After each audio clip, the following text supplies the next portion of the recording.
Здорово! Сегодняшнее видео будет по теме перепродажи машин. Сегодня я вам расскажу о том, когда стоит вкладывать деньги в подготовку машины к продаже, а когда наоборот лучше ничего не делать и навести какой-то минимальный марафет, продать тачку в таком виде, в котором вы ее взяли. Не заморачиваться, не тратить время, не тратить деньги на ее подготовку. Расскажу я вам это все на одном недорогом примере, на примере тачки, которую мы взяли на продажу. Взяли мы ее за 70 рублей, продали за 105, вложили то есть всего 5000 и заработали на ней за 4 дня порядка 30-очки. Вчера купили такую приду. Я сначала не хотел ее снимать, потому что думал, ничего интересного не выйдет. Это обычное среднестатистическое ведро с гнилыми порогами, немного ушатанное по кузову. Но в целом потенциал имеет. Это Максима, 33 кузов 2004 года, как ни странно, один из последних годов, но она уже успела устать. И весь прикол в том, что пока я вчера купил, ехал, короче, у нее тормозило одно колесо. И пока я ехал до дома, оно тоже отказало тормозить. Я чуть не въебался на ней. В общем, доехал, поставил. А вот сейчас вот везу ее на сервис чинить тормозную систему в первую очередь, потому что это самое основное. Потом уже все остальное. Nissan Maxima, мотор 2 литра, коробка механика. Моторы у них только вешки, бывает 2-литровый, бывает 3-литровый вариант. Это конкретно 2 литра.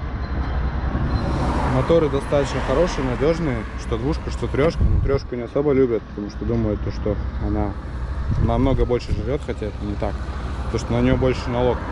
Хотя это тоже не так, у нее ровно 200 лошадиных сил и в принципе налог адекватный. У них обычно проблемные вот эти места, чашки. Но тут они достаточно в хорошем состоянии, в принципе. Поэтому потенциал у машины есть. Запустили, но нужно позаниматься и в принципе что-то из нее можно сообразить. Забрали ее за 70 тысяч, забрал я ее, купил. Плюс еще хозяин отдал колеса, липучку в хорошем состоянии, которую можно тоже продать будет тысяч за 7-8. Короче, машина где-то 60-62 тысячи вот так обойдется. На машине тоже липучка, как ни странно. Не знаю, 2 комплекта одинаковой резины у него, по всей видимости, было. Ну, короче, как-то так. В общем, везем ее на сервис без тормозов. Поехали.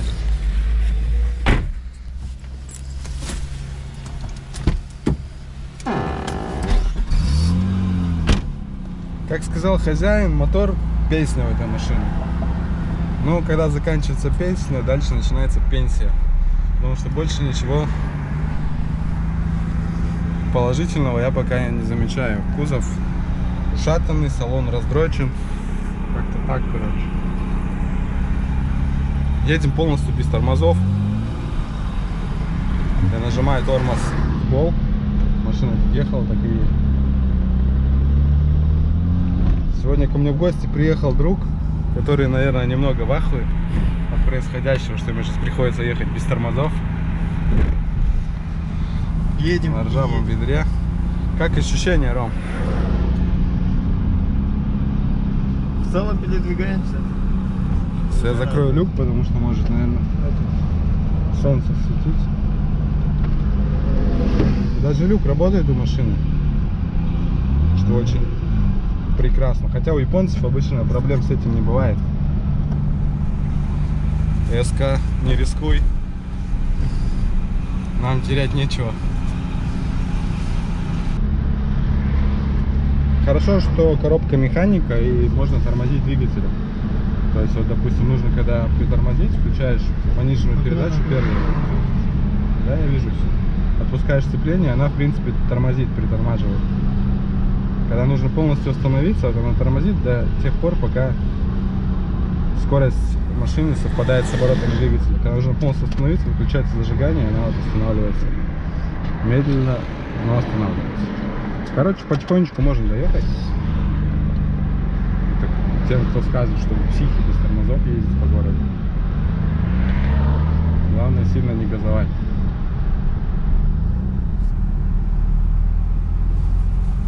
Ром, ездил когда-нибудь на машине без тормозов? Чтобы совсем не было, нет. Вот теперь видишь, у тебя опыт есть. Мокрые штаны. Штаны пока сухие же, что ты обманываешь? Не видно. В общем, подъезжаем к одному из сервисов. Едем потихоньку. Дорога, конечно, занимает в 2 раза больше времени, но зато едем. Я включил аварийку, чтобы все видели. В общем, самое стрёмное, самое опасное в этой теме, везде без тормозов, это пешеходы. Причем пешеходы-бараны, которые не смотрят по сторонам. Это есть такая категория, которые думают, что машина их должна пропустить. Ну да, это так, конечно, разные ситуации бывают. Элементарно человека что-то может там произойти, или там, в техническом плане, или просто там может не увидеть. Всегда нужно быть внимательным с обеих сторон, потому что это такая вещь необратимая, да, если что-то произойдет, уже кто прав, кто виноват, тут уже разницы нет. Вот, в общем, нужно очень внимательно быть к пешеходам. И трамваи, которых тоже нужно пропускать, и есть такие, которые напролом едут, срать. Вот, и так потихонечку едешь, в принципе, все ситуации прогнозируемые, едешь 30 км в час. С такой скоростью в любом случае успеешь тормозиться двигателем, проблем особо не возникает. Ну, неудобно, конечно. Как тачка, Ром? Хороша. Взял бы себе такую? После того, что ты бы с ней сделаешь, что да. В таком состоянии нет. Как думаешь, сколько стоит, может, ремонт? Думаю, 1070. 1070 думаешь, да? Вот, ставка есть, 70 тысяч на ремонт. Посмотрим, во сколько она нам обойдется. Пока еще не считали, не решали, как будем делать, что будем с ней делать. Может, вообще починим тормоза и будем продать как есть. Потому что на самом деле, езде-то кузов не мешает, главное технику поправить. Бывают такие машины, которые нерационально делать и в идеал вкладываться, потому что она куплена за 70, вложишь сюда по-хорошему, чтобы все покрасить, но не 70 тысяч, 50. И продашь ее за 150, к примеру, заработаешь 30 тысяч. Либо кому-то срать на кузов, просто берешь, приводишь в нормальное техническое состояние, и за сотку можно продать, заработав те же самые 30 тысяч, а вложить на 70 тысяч меньше. Ты бы как купил, за 150 целую или скорее за 100 тысяч, но пошарпанную по кузову, но в хорошем состоянии по технике, а? Ну, лучше, чтобы то и то было в хорошем состоянии. Не, ну смотри, разница 50 тысяч. Кузов подушат. Ну, мы его подкрасим баллончиком, он не будет так страшно смотреться.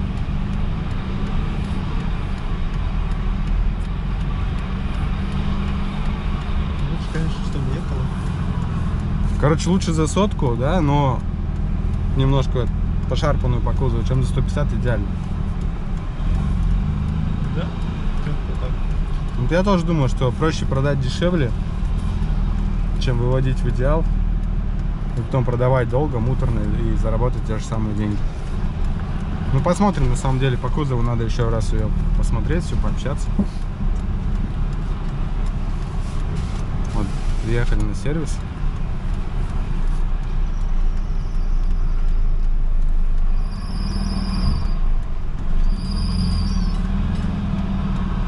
Сейчас мы запаркуем аккуратненько.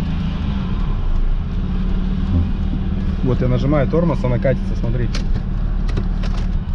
Хоп, все.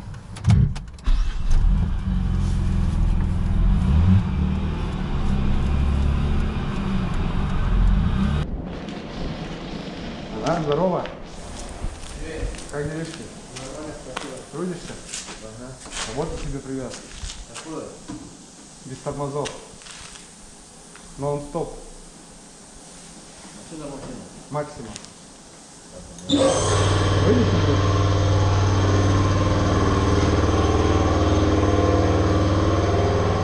Никого нет, что один трубу.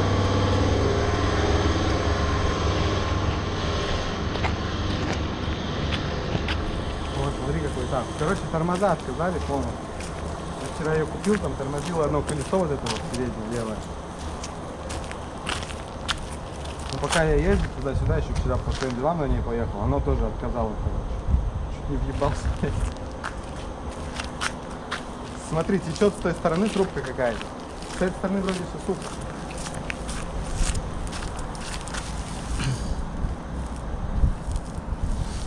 Льется прямо здесь, вот с этого колеса. Сзади? Нет, средний. Ну, заливаешь, когда жидкость, естественно, немножко тормозит минут 5, потом вся вытекает, все это стоит. Короче, левая сторона тормозила, правая нет. Я посмотрю, сколько стоит задний штупор. Там шланг плохо был, а шланг там все. Ну, посмотришь, скажешь, что нужно, если это по всей машине. Да, смотри, короче, какая ерунда. Пороги... Какие? Они, видать, их уже, там, не знаю, чем-то делали, пеной. Или еще с чем-то. Короче, цель сделать просто, чтобы вид у меня был. Потом, ну, это подтампонить просто, ну, понять трогать. Вот это место, не полировка не поможет, да, вот это? Полировать. Короче, самое страшное, это два порога у меня, а остальное, в принципе, все получится сделать. Приехал за машиной. Сейчас попробуем, как оно тормозит. Починили все колеса. Зад тоже сделали. Там суппорт нужно только один поменять. Так все исправно. Ну-ка. Тормоза есть. Тормоза неплохие. Что-то подсветка, да, не горит у нас. Приборная панель. Что тут вообще перегорело. Все, поехали дальше приводить все в чувство. Пороги, подкрасить, выставить зазоры, потом моечка и потом продажа.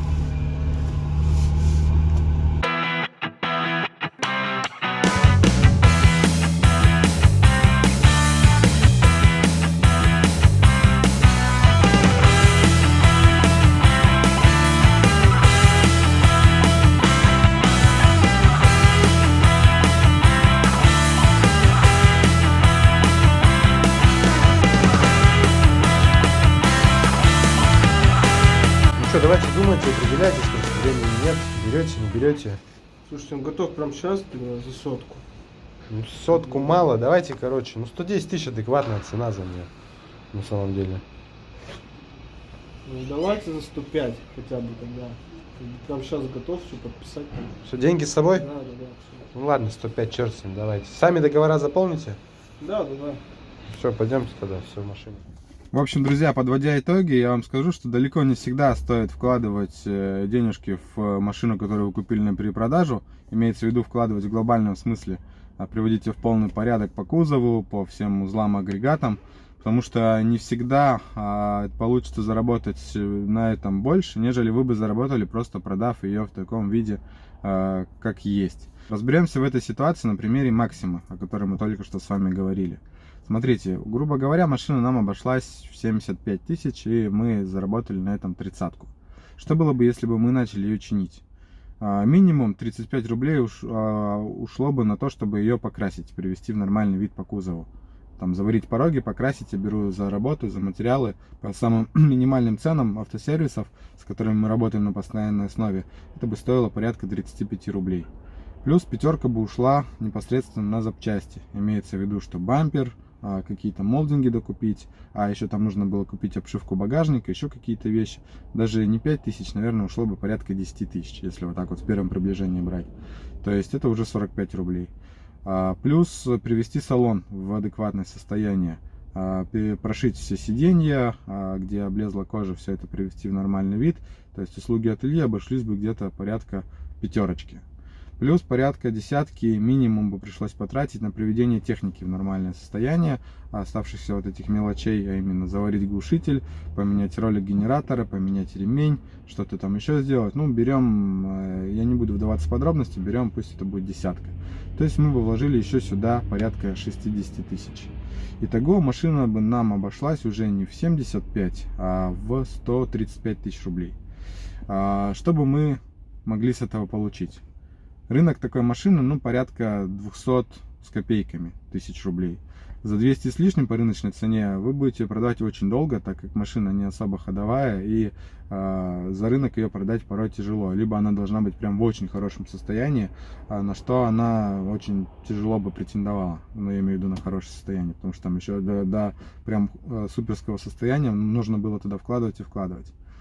Возьмем ее стоимость в таком виде, в котором бы она бы получилась после покраски, после там доведения до ума. То есть она была бы уже такая адекватная машина, которая приятна глазу, на которой приятно ехать, ну не идеальная.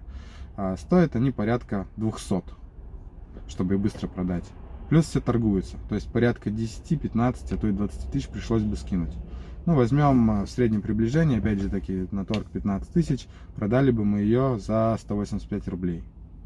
А обошлась бы она нам в 135 тысяч. В итоге мы бы с нее заработали полтос. Теперь посчитайте, что несложно прикинуть, что в процентном соотношении это ровно то же самое, что мы с нее заработали, ничего не делая. А то и даже немножко меньше. Но побочным эффектом всей этой процедуры было бы то, что мы бы потратили не 3-4 дня, а мы бы потратили порядка месяца. То есть минимум 2-3 недели ушло бы на подготовку машины, плюс это лишние разъезды. Я не беру в расчет такие траты, как бензин, транспортные расходы на передвижение и так далее. Плюс лишние траты времени на передвижение. Это нужно машину привезти на сервис, это нужно привезти, заказать запчасти, это нужно потом отвезти машину в ателье, нужно заняться подготовкой техчасти. Ну, в общем, я думаю, что адекватно мыслящий человек понимает, что это лишние глобальные траты по времени. Это время можно потратить на поиск других интересных вариантов на продажу, если говорить конкретно об этой тематике. Плюс неделя бы минимум ушла на продажу автомобиля, это минимум. Порой бывает то, что машина за рынок продается 2 недели, бывает месяц продается. То есть берем в расчет, в самом лучшем раскладе мы бы продали ее только через месяц. И заработали бы в процентном соотношении столько же, а может быть даже немножко меньше, нежели мы заработали, продав ее как есть. То есть в случае с конкретно этой машиной это было абсолютно нецелесообразно. Теперь объясню, когда стоит вкладывать в машину лишние деньги после того, как вы ее взяли на перепродаже, а когда лучше сделать какие-то минимальные вложения и продать тачку в таком же виде, как вы ее купили. Итак, у машин есть несколько основных параметров, которые влияют на ее состояние и, соответственно, стоимость итоговую. Это состояние кузова, это состояние двигателя, это состояние ходовой части. Но это вот такие основные моменты, критерии. То есть бывают машины, которые по технике просто идеальная, не до чего доколупаться, у нее там отличная ходовка, у нее там перебранный мотор, она едет, пуляет, у нее в принципе достаточно ровный кузов, но она вся в жуках или там, допустим, что-то там у нее какие-то проблемы, там сгнили арки, там шоркнута бочина, там, ну бывают разные моменты, ну я имею в виду, что кузов у нее хромает, но все остальное хорошо. Тогда стоит ее привести по кузову в хороший вид, вложить туда деньги, потратить на это время и продать ее как есть. Бывает наоборот, у машины очень хороший кузов, но ходовая ни к черту, там за ней не следили, не ухаживали, она вся там разболтанная, едешь, стучит, бренчит, но кузов у нее прямо такой хорошенький. Тогда стоит сделать ходовую, потратить на это опять же таки время, найти запчасти, привезти ее на сервис, довести ее до хорошего состояния и продать подороже. То же самое с двигателем. Бывает, да, что там машина классная, все там у нее нормально, но мотор стал дымить. Стоит довести мотор до ума и продать.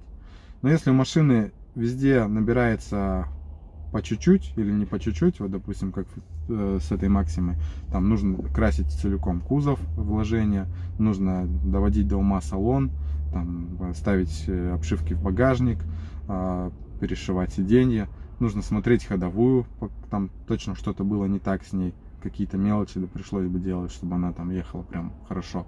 Нужно варить глушитель, нужно менять ролики ремня, генератора и так далее. То есть, ну, нужно везде по чуть-чуть доделывать, по чуть-чуть вкладывать. То, скорее всего, затраты по времени будут неоправданы, потому что вам придется делать много лишних перемещений, возить машину с одного места в другое место, придется заказывать запчасти, и в итоге можно не учесть очень много мелких нюансов, моментов, которые потом вылезут боком, и тачка обойдется дороже, чем вы рассчитывали. В таком случае проще машину продать как есть, с какой-то минимальной прибылью, просто заработать, зафиксировать свои там несколько десятков тысяч рублей и в это же время искать на продажу другую машину и потратить время, которое вы бы тратили на подготовку этой машины, на поиск другого автомобиля на продажу. В общем, вот такая простая логика. Раньше я сам всегда старался вывести машину в около идеальное состояние, ну или просто в хорошее состояние. Я брал тачку, там, какие у нее были косяки, все старательно стремился устранить. Но потом получалось так, то, что там тратишь деньги, вкладываешь в нее время, вкладываешь деньги, в итоге получается, что ты зарабатываешь столько же, сколько бы ты заработал, если бы просто тупо ее взял, на следующий день помыл, подкрасил там какие-то места баллончиком, сфоткал и выставил. Вот, это такой момент. Ну, тут опять же нужно понимать, что каждому свое. Кому-то достаточно продать в месяц одну машину, заработать с этого полтос и быть счастливым и довольным, учитывая, что у нас средняя зарплата 50 тысяч рублей. Тут можно это сделать достаточно не напрягаясь. И, конечно же, такой человек будет думать, что я там возьму не спеша, спокойно там подготовлю, приведу в порядок и продам.